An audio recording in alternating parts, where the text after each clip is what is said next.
Masa mungkin pembelian MTN dengan nilai 50 miliar tidak memiliki rujukan atau SOP. Dan ini hasil temuan BPK.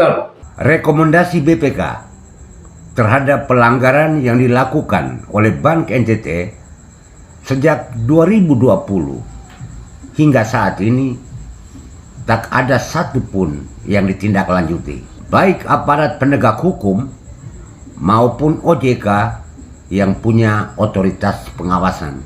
Sementara korban Edi Enggagus yang dipecat 17 bulan yang lalu, nasibnya hari ini masih terkatung-katung.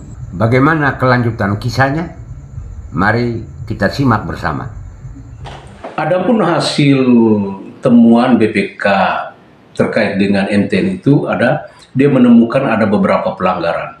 Pelanggaran yang pertama itu adalah bahwa investasi MTN atau pembelian MTN oleh Bank NTT terhadap PT SNP ini tidak didahului dengan due diligence atau uji tuntas.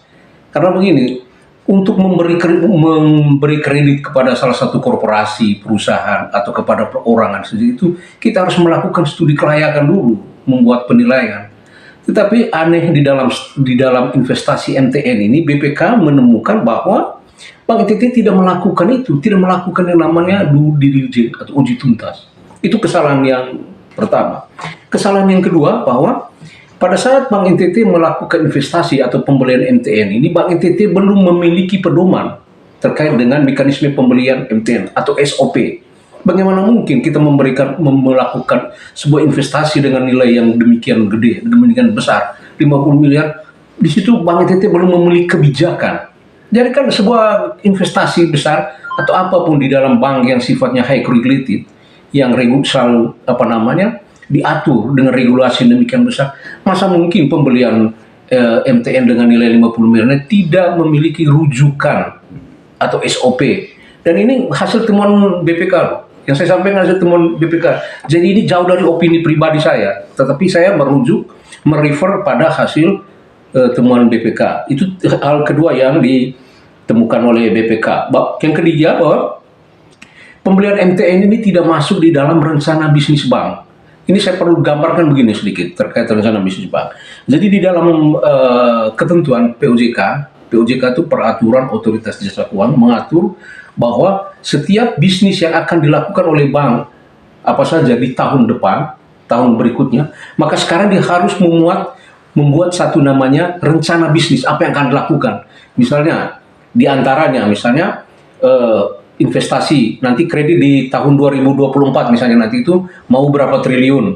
Contoh sekarang Bank NTT posisi per Juli kalau tidak salah kemarin kita sudah ada sekitar 12 triliun. Jadi katakan nanti atau 12 apa 13 triliun.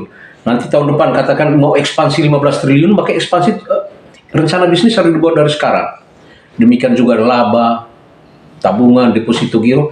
Rencana bisnis itu yang disingkat dengan RBB harus dibuat dari sekarang dan itu harus melalui persetujuan rapat umum pemegang saham RUPS.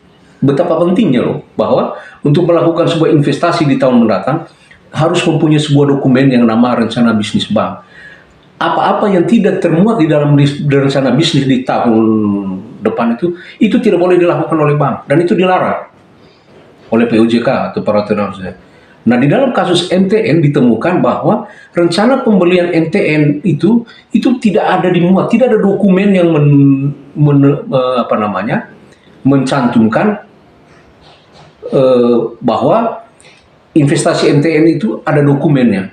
Tidak ada di dalam rencana bisnis bank. Ini temuan yang ketiga oleh BPK. Kemudian itu keempat bahwa PT Bank NTT tidak melakukan on the spot untuk mengetahui alamat kantor dan mengenal lebih jauh atas pengurus atau manajemen PT SNP. Ini benar-benar konyol loh. Konyol. Bagaimana mungkin dia tidak mengenal calon investor atau calon debiturnya? Kan debitur ini kan calon investornya kan ada di Jakarta sana ini. PT SNP alamatnya bukan di NTT ya, ada di Jawa. Nah, menurut BPK yang menemukan ini, Bank NTT tidak melakukan on the spot.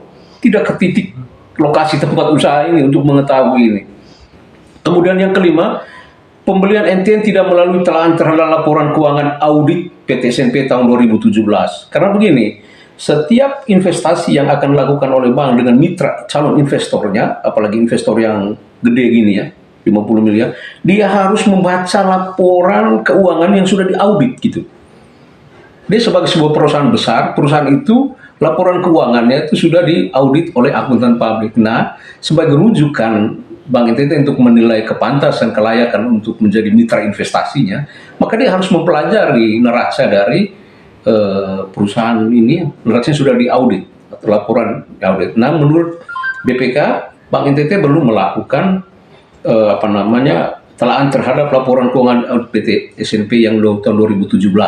Karena investasi ini dilakukan di tahun 2018. Praktis, laporan keuangan yang harus dipunyai oleh Bank NTT itu adalah laporan audit di tahun 2017. Kemudian yang keenam, Bank NTT telah melakukan konfirmasi terhadap bank-bank yang membeli produk MTN gitu sebelumnya, tetapi tidak melakukan konfirmasi kepada bank yang menolak penawaran MTN.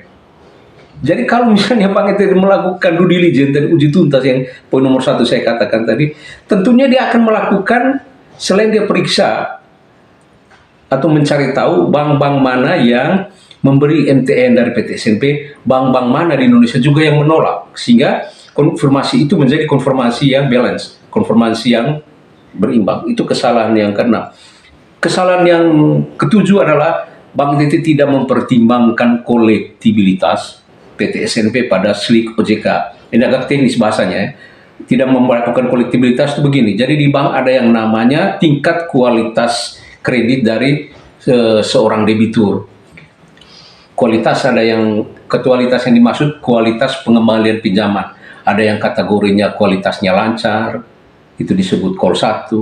Ada yang namanya kualitas dalam perhatian khusus disebut Call 2. Ada yang disebut dengan kualitas kurang lancar disebut Call 3.